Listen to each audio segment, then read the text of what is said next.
طبعا من امبارح واحنا بنتفرج على الفضيحة او الغزوة من غزوات جنرالات مصر الانجاس الزناة، غزوة السراير بتاعة الجنرال رفعت الأنصاري، عنصر مصر السابق في الكيان السرطاني المحتل لأراضينا في فلسطين.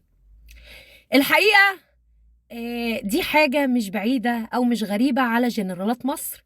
جنرالات مصر من 75 سنة، وعشية ال67، عشية الوكسة القوية اللي اتوكسوها، والطيارات اللي كانت بتتضرب وهي موجودة على الأرض حتى مش بتحارب، كانوا بيسقفوا للرقصات وزنقين الرقصات في القواعد العسكرية. فهم دول جنرالات مصر.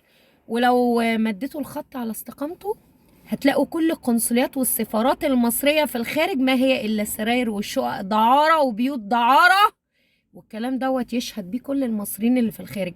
أنا بس متشوقة الحقيقة جدا إن نسمع في القريب العاجل لقاء عن غزوات الخرابات اللي كانوا العيال الصغيرين بياخدوا فيها فشاخة هتاكة زعيم رئيس الجمهورية الأستاذ الجنرال المفدى سيسينياهو، وجزمته أو برغوت لباسه اللي اسمه كامل، ولا مش عارف ايه، خرا كامل بتاع المخابرات ده، العجل ده بتاع الترامادول.